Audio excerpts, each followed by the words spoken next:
Welcome back to the channel and welcome to our brand new Clayton manufactured home.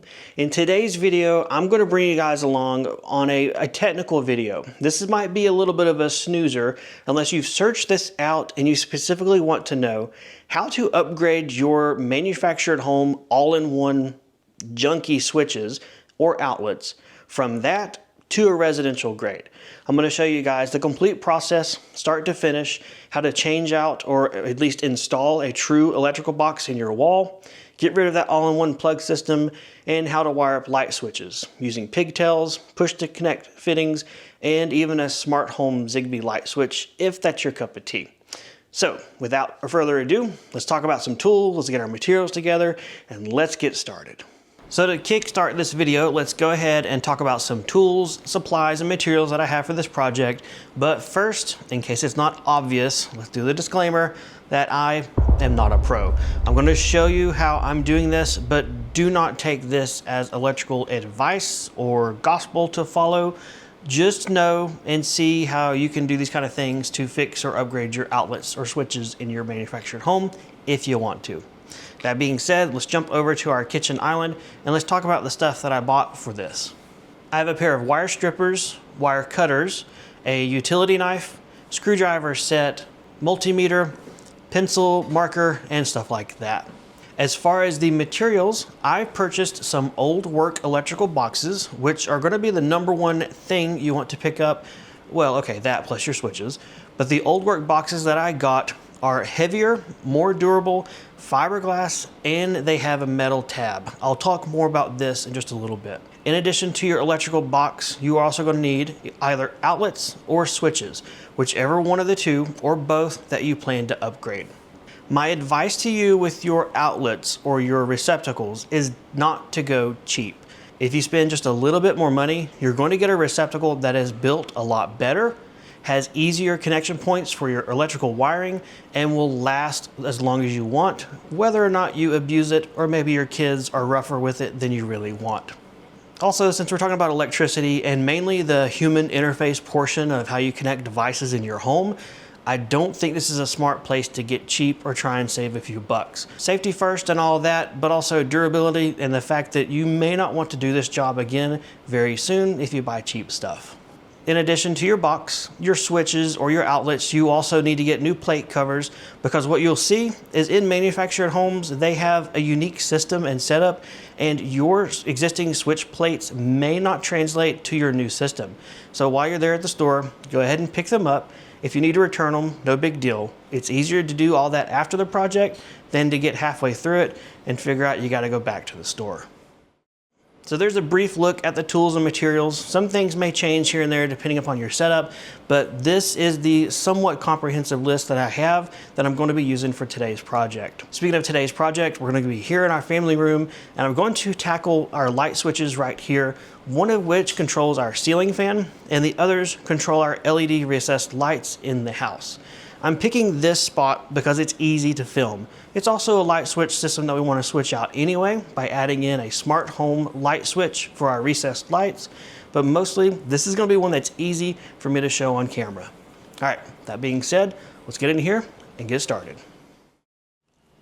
This is the double light switch here in our family room, and this is going to be the first light switch of many that we work on upgrading and changing out. So first thing, obviously, you want to remove the switch plate cover.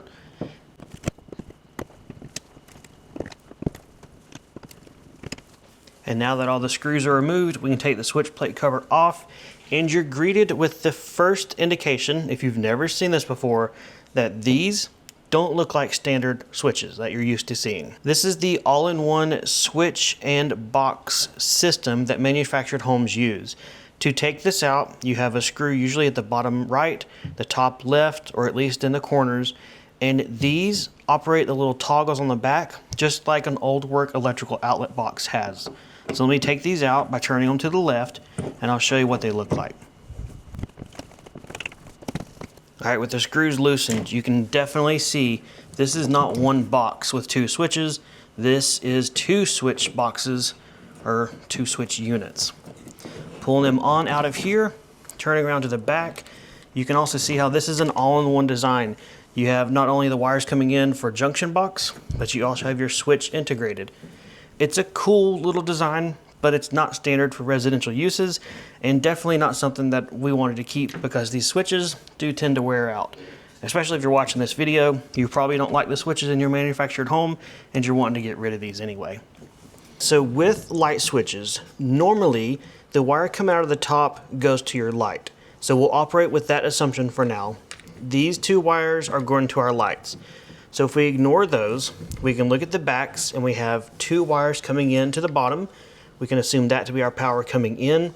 And you have one little loop here. This is just connecting and carrying power from one box to the other, or one switch to the other. We're not sure which one of these is our incoming power. One is going to be upstream, the other one's going to be downstream, going on to other devices. Looking at the way the wires are oriented and taking into account what we have in this short wall, I think this is downstream. I believe this goes to an outlet that's on the other side of this half wall. So that makes me assume this wire coming from the ceiling and into the bottom of this first switch is my incoming power. What I'm going to do next before I cut any wires is to label these wires so I don't forget them once they are disconnected. I need to label this one as our fan in the family room, top wire. We'll say fan top, fan bottom, and then we'll say this one is the lights top, lights bottom. This is going to help me to remember and stay organized once I disconnect these things, because otherwise these all look the same.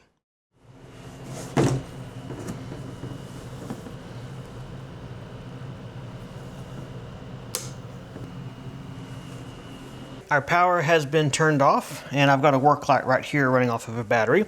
So what I'm going to do now, since my wires have been also labeled LT, LB, light top, light bottom, FT, FB, fan top, fan bottom, is go ahead and snip them with my wire cutters. I'm going to cut them as close as I can to the box, that way we have enough wire left over as possible, and just snip away.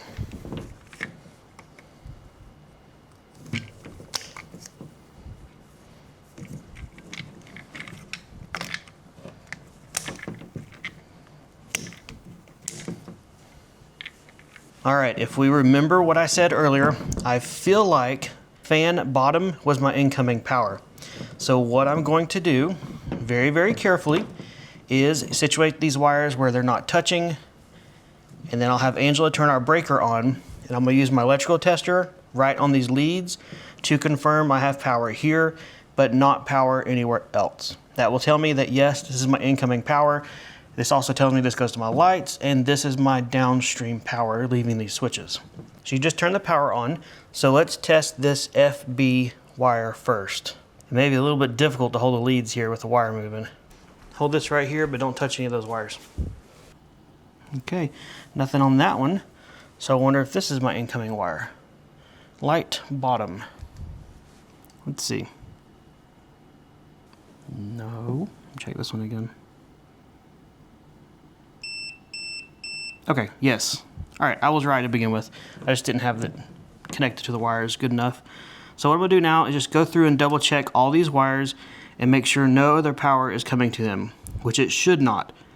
If it was, it would tell us we've got serious issues with our electrical system and we would be popping breakers. So I really don't expect any of these to have any power to them. But just making sure, it's always good to check. All right, so everything is confirmed. Right now, FB, the fan bottom wire, is the only one that's hot. So this is my incoming power, and all these others leave the way I suspected that they did. All right, we'll turn the breaker off now. All right, in the kitchen here, we've got our 2-gang old work box. And this box is one that I sought out and found online, had to order from Lowe's. And I picked these because they are fiberglass boxes, so they're a lot more strong and durable. But most importantly, little tabs that actually bend out and bite into our drywall are metal. Most of the ones you're gonna find in the store, you got a plastic box, plastic tabs, but these are much better. They weren't a whole lot more expensive than the cheap boxes and are well worth the expense, at least in my opinion, obviously, to get a box that's strong and durable and the metal tabs that really hold tight. What I need to do now is punch out my knockouts on either the top or the bottom of the back of the box to allow me to pass my wires in. Looking at the way the wires are running our wall, we have 3 coming down from the top and 1 coming up from the bottom. So I'll punch out 3, 1, and we'll take this box back into our family room. And there we go. We have 1 knockout down on the bottom, 3 on the top, and I've made sure that I don't have any sharp burrs or any sharp edges that's going to tear into the wire jacket.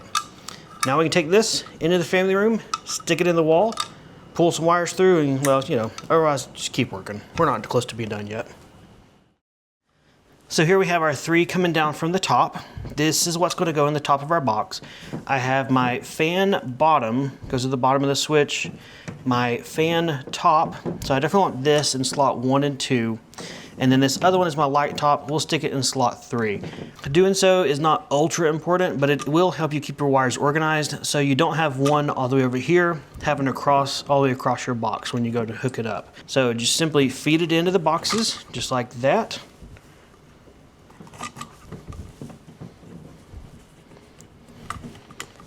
We'll get them started here. You can see inside the little strain release, the little black tab helps hold them into place. And then on the bottom, we'll do our LB or light bottom, and it slides right in here,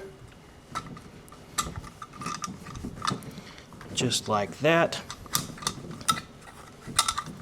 And we'll just carefully guide them in one at a time, making sure we don't push too much of the wire into our box because it won't pull back out very easily. But we want enough to keep to work with. So I'm going to stop right there. I've got about 2 inches out of the front of the box. I can always pull more through if I want, but I want to stop here and go ahead and work on putting this box into the wall. Let me get this little twist out of this wire. All right, so to put this box in the wall is very easy. Just make sure your tabs are folded flat, top and bottom, and just kind of work it into place. This is also a good time to realize that the hole needs to be enlarged. I actually forgot to do something I should have done before I ever put wires in here, and that was to make sure the hole in the drywall is large enough for the box to fit. It is not. So what I'm going to do now is a little bit of backtrack. I'm gonna get my pencil here. I'm gonna line the box up with this right side that's already been cut with the drywall. Go to the left and put a scribe mark. So that's how wide it is back here. I'll do the same thing at the top. Right there. And then as far as my height, I think it's close, if not already fine. Let me grab a separate box and just test fit it that way. Okay, my height is fine with this. So all I need to do is widen this just a little bit. To widen my box just right here, I'm going to use a utility knife or a razor blade just to cut through the drywall a little bit here. You could also use a wallboard saw if you have it, or any other kind of tool. I'm just going to use this because it's what I have here on hand. The number one thing you want to make sure is put your hand in the wall and make sure there's no wires for some weird reason right through here. They're not. And if you, in the event you need to make your box taller and your wires are going behind it like this, definitely push them out of the way or into your wall so you don't end up cutting your wires. So I'm going to hold my box over this way, out of the way, and then I'll cut the drywall with my right hand.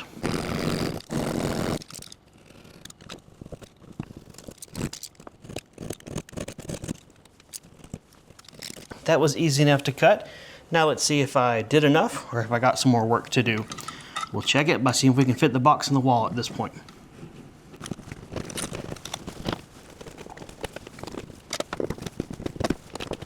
There we go. That is a nice tight fit. Perfect.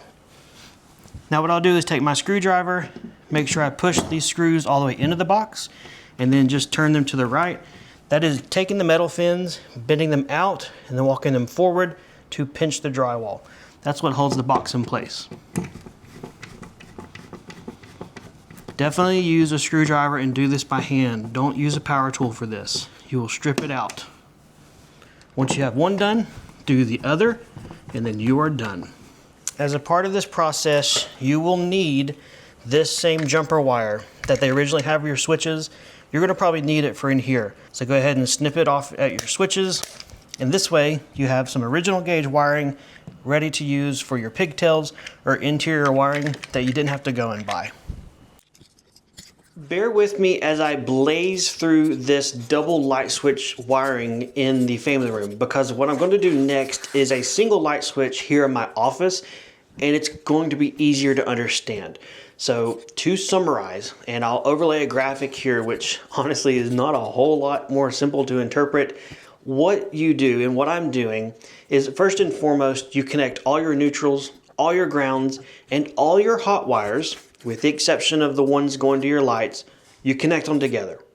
Then what you do is you add short wires called pigtails that go from those junction points of your hot, ground, and neutral, and they stick out. Those little stick outs or pigtails are what you install into your light switches. This one looks very complicated because I have two switches. So that means I have the two hot wires coming out of the top for the switches. Then I have two hot pigtails, two neutral pigtails, and two ground pigtails, in addition to everything else. If you look close, you'll see that I do two little junction boxes with the ground wires, and that's because I didn't have one push to connect wire fitting that would hold enough wires for everything. So I had to add another one. This one's complicated, so just see it, kind of go with what I explained, but stick around as we get through this one, because we're about to come here into my office and wire up my one switch in here for the light, which I hope is simple. Doesn't end up being as simple as I want, but it makes much more sense and is easier to understand in the end. All right, after a very long time, my switches, all of their pigtails, all of the junction points are all connected. I will have overlaid a graphic and probably talked to you already at this point how this looks very complicated, but basically you're keeping everything connected. So I should have already covered that. At this point, now I need to fish all of these wires back in here nice and neat, make sure nobody touches who they shouldn't be touching, and then attach them into the box. As you saw me with the camera, maybe you saw it, I would occasionally hold the plate cover up like this, which is backwards. That allowed me to get these spaced correctly and get them aligned with each other so that the plate cover fits. Now, we can put the pudding proof in place and get this plate cover installed, and we are done.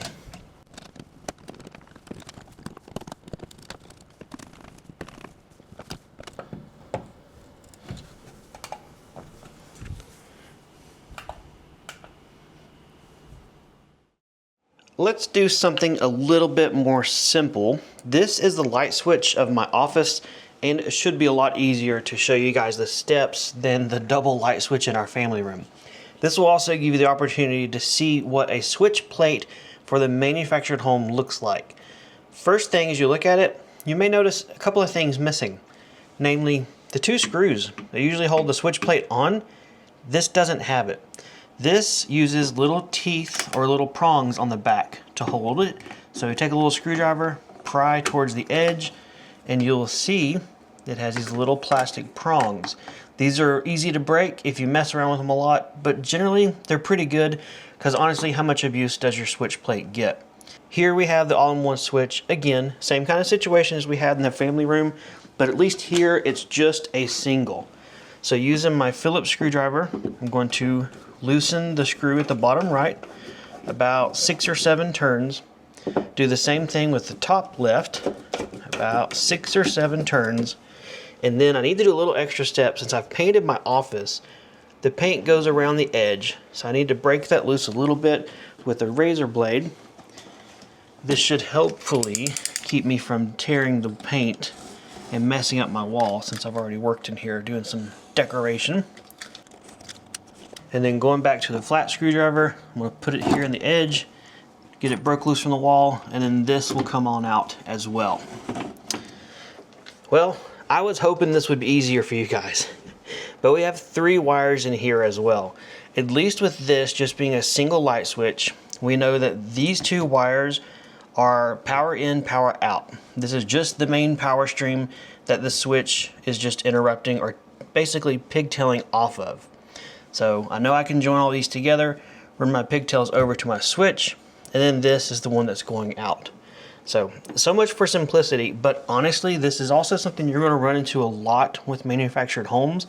They're not straightforward wiring situations, because most of your lights or several lights will be on one circuit, and the same thing with several outlets on one circuit.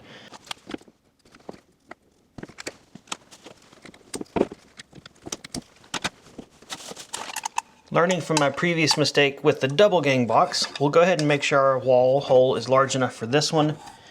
It is not wide enough, so I definitely need to make it wider, but height-wise, it is definitely good enough.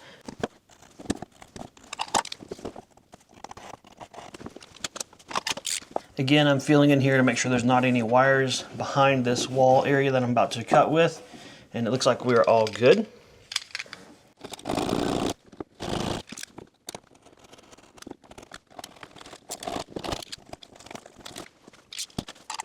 All right, with the holes knocked out on my box, this time I only did one on the bottom and one on the top. I can go ahead and feed my wires in to my box. These two I'll keep together, and you should be able to feed two in the same hole.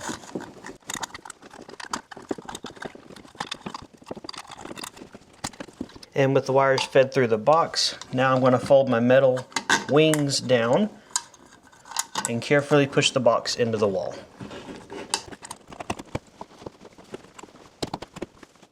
Now using the Phillips screwdriver, I'll push these screws in and begin to tighten them to spin the wings out and let the box bite into the wall.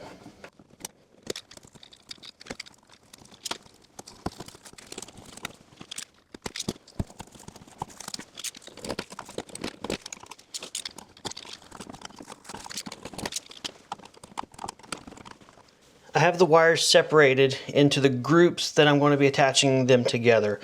All the grounds, all of them will get one connection. Switch, wall, everything.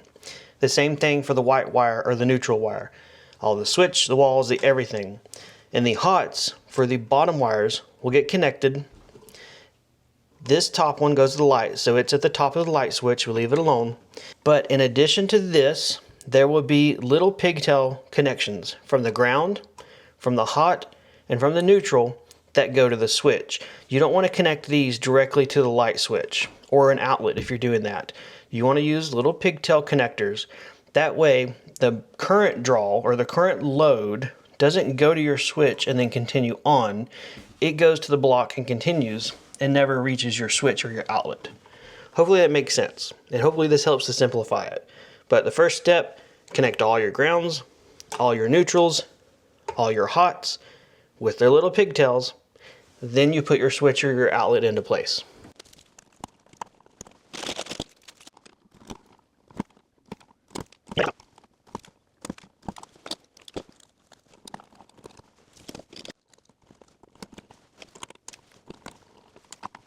Okay, at this point, I have all my wire nuts connected to each section, and here you can see there's a small ground wire, a small hot wire, a small neutral, and then the actual light switch going out. These four are what will connect to my light switch. If this were an outlet and not a light switch, this one wire wouldn't be there. You still have a pigtail with a ground, pigtail with a hot, and a pigtail with a neutral. Now with these four exposed, I can strip the ends off and connect it to my light switch. I don't remember if I talked about it previously, but I'll talk about it again now.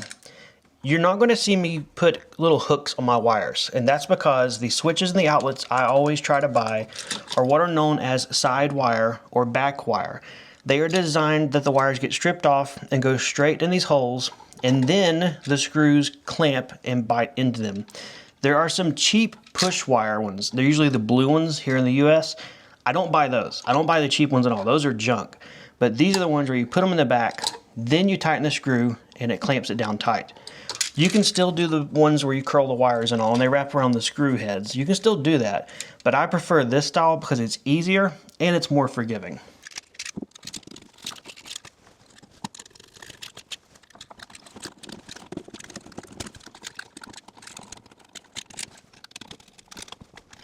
On this switch, and in some switches you may find a carrier wire. This would be like for a three-way light switch install, which thank goodness we don't have any of those to deal with. But what I like to do is go ahead and gently tighten that down so that screw's not moving around. Now with everything connected, we can carefully walk all of these into our box, usually starting with the ground wire junction, pushing it back, then the neutral, the hot, basically just walking everything into the box, being most careful with your ground wires that they don't accidentally touch the screw leads on your hot wires because they're generally kind of close. Usually I try to put the wire nuts or wiring blocks in first. That way just the pigtails are coming forward. Then you can kind of gently walk it in from there. Another thing you can do, since fingers don't really fit very well in here, is to get a pair of pliers, as long as they are blunt end, and use this as a long skinny finger to help you push items back in there, move the wires around, and get things situated a little bit better. Once it looks good from there, then we take our screwdriver and we begin tightening the screws into the box to walk the switch in.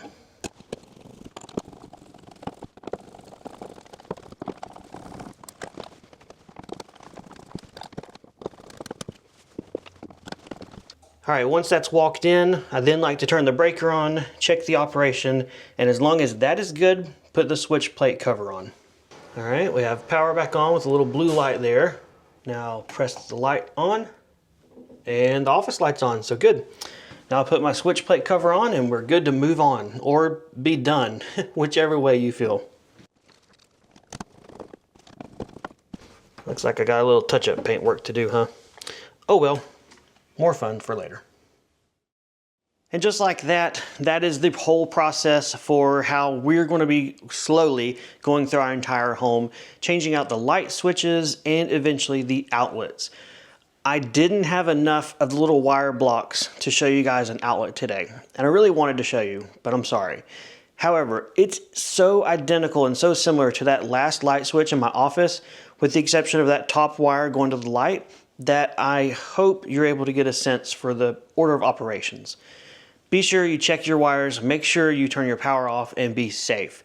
Also, if you don't feel comfortable doing this, don't do it. This is not an expensive thing for any electrician to be able to do, and it's something that honestly probably is best just to pay to do, unless you are like me, overly adventurous or totally comfortable doing this as well. That being said, hopefully you enjoyed getting to see at least our process on how we're upgrading our light switches and outlets. And to kind of reiterate what I probably said in the beginning, we knew that this was a bad thing about our new home, but we knew that this was something that we could totally upgrade and rectify ourselves, which saved the money up front for all the additional costs for a modular home versus a manufactured. And electrical outlets and switches was one of the things that was the difference, but for us wasn't worth the overall cost difference in the end. That being said, hopefully this is helpful, informative. If you got any questions or comments, feel free to leave them down below. I'll try and help you as best I can, but remember, I'm not a pro, I'm not an electrician. So if you ask something that I don't feel comfortable telling you, don't take offense. I just don't want to be liable for something that I don't want to be liable for. Either way, thanks for hanging out with us as always, and we'll see you guys on the next video.